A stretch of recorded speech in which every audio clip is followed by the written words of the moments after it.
Today we're going to make black sesame sourdough bread. Black sesame seeds are rich in nutrients. I like to add sesame seeds in my diet, so it makes sense to try to make a black sesame sourdough. Let's get started. This is the type of black sesame powder I use. My sourdough starter is already double in size. Mix the water and the active starter first, just so that the starter is nicely incorporated. Then add the flour, black sesame powder, sugar, and salt. Mix until there's no remaining dry flour on the surface.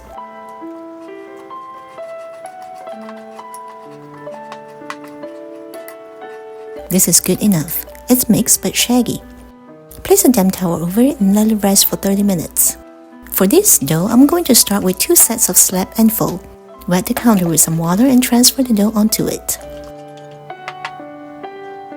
Lift the dough up, slap it on the counter, and fold it in. Slap and fold is suitable especially for a higher hydration dough. It can strengthen the dough quickly. Even though this is an about 75% hydration dough, the dough feels quite wet because black sesame naturally contains oil in it. So slap and fold is ideal for this. If you are new to sourdough making, be sure to check out my first sourdough bread video where I show you how to do the common stretch and fold technique as well as lamination. I'll provide the link in the description below. Cover it with a damp towel again and let it rest for 30 minutes. This is the second slap and fold.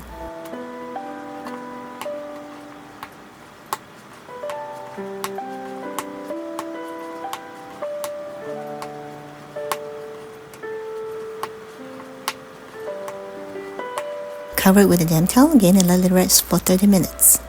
For the next 2 sets of stretch and fold, I'm going to do coil folds instead. You may have noticed there are many fancy terms in sourdough bread making. Coil fold is simply a folding technique used to develop gluten in a gentle manner. My dough is already quite nice and tight. For the next 2 sets, if I want to just stretch and fold it, I won't be able to do much with it, and I might risk tearing the nice gluten structure that has already been developed. So coil folds are more ideal in this situation because by lifting it up and let gravity do the work, the dough can be stretched a little more while still keeping all the nice strength in itself.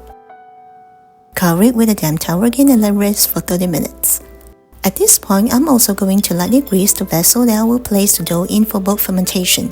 I'm using a clear container with a straight side and with the width is not too much bigger than the dough ball to do the bulk rise so I can easily tell when it's done.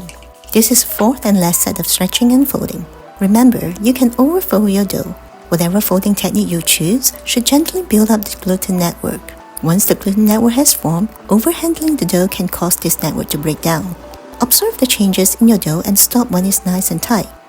Generally speaking, you should aim to do around 4 to 6 sets, but you may need more or less depending on the dough strength. So how do you know when to stop? You see, once I get to that 4th coil fold, the dough has completely changed. It is smooth, supple, it's starting to pull away from the sides a little bit and you can see the rounded edge on the side of your dough. Before that, the dough is just sunk into the side and made a flat surface. You can also stretch it and do the window pane test. If at this stage your dough is still not holding together, then you can add 1 or 2 sets of stretch and folds. Transfer the dough into the container. Cover it up nicely. Do not use a towel, use a lid or plastic wrap. If you use a towel, it may develop dry skin on the surface and will prevent it from rising. Tie a rubber band to roughly mark where the dough is right now. Keep in mind the dough is rounded and puffy now, and as it sits, it will spread out. So when marking the height right now, I'm going to mark it somewhere in the middle. Once it's about double in size, I know it's done. I say about double in size doesn't actually have to be double because bulk fermentation begins once the starter hits the dough, which means the hour you spend stretching and folding also goes into the total hours.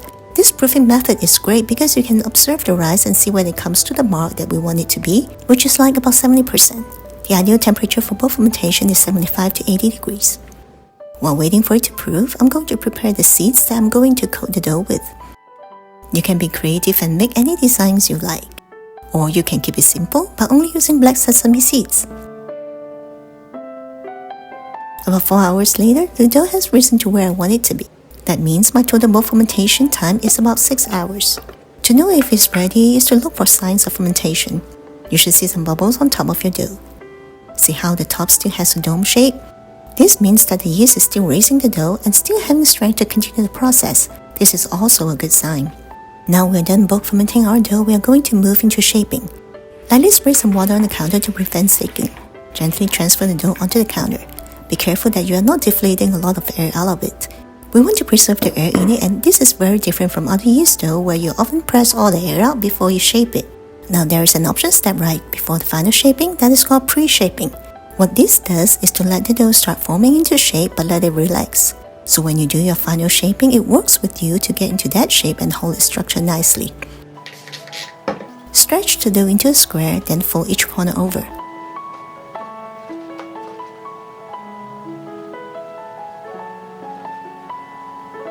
For the last side, pull it all the way over into a dough ball. Tuck all sides under and then drag it a couple of times to increase the dough's surface tension, giving it a better structure. Let it sit on the counter, cover it with a damp towel or leave it uncovered are both fine, for 20 to 30 minutes. Prepare the basket that you are going to use for the final proof by dusting it with rice flour. The reason rice flour is preferred instead of wheat flour because rice flour doesn't have the same proteins in it that wheat flour does, so it's not going to create gluten. When you put your bread dough in your basket, there's moisture in your bread, and if there are wheat flour in your basket, it's going to start creating those gluten strands and it's more likely to stick to your basket. If you haven't already, be sure to check out my previous video on sourdough too and learn how to prep your proofing basket. If you're using bread flour or all-purpose flour, be sure to flour the basket very generously. For the final shaping, I'm switching from the water to flour for a non-sticking agent. Remember that there's no perfect way to shape your dough. There are many techniques out there and you just need to try the best one for you. Shape the dough into a square. Fold 1/3 of it to the middle, then the other side. Roll it into a long shape. Roll the log up.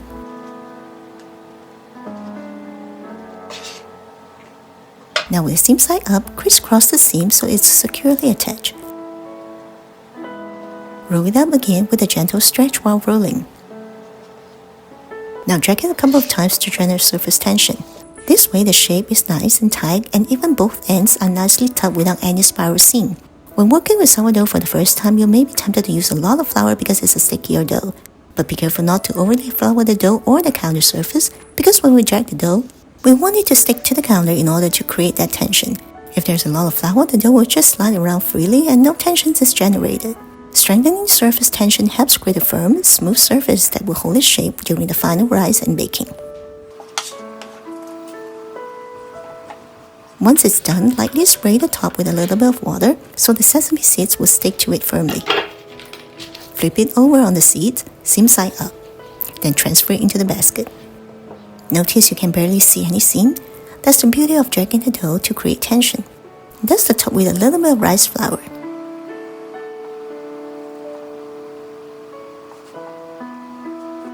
Cover it with a towel. Time for the final proof. I'm going to proof this overnight in the fridge. Once it's in the fridge, it will be ready to bake in the next 12 to 24 hours. On the next day, preheat the oven to 450 degrees with a Dutch oven in it. Take the dough out of the fridge. This has been sitting in the fridge for about 18 hours. Dust off any excess flour. Next, we are going to score the bread. Scoring is important to control where the steam will escape from the dough during baking. Cut about 1/4 inch dip at a slight angle. Many recipes call for preheating the oven with Dutch oven in it for an hour.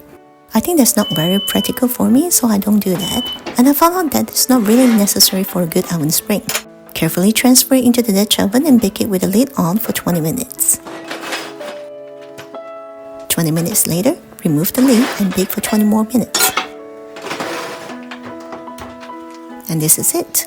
Now the final steps is very important. That is, let your bread cool completely before you slice it. This is not easy because it's very tempting to cut into it once it's out of the oven to see how it goes. But letting the bread cool completely will help trapping all the moisture in. If you cut into it while it's still hot, it's going to release that moisture and it's going to stale very quickly. The texture of your bread is also going to be very gummy. So at the very minimum, let it cool for at least an hour, but preferably for a few hours or overnight.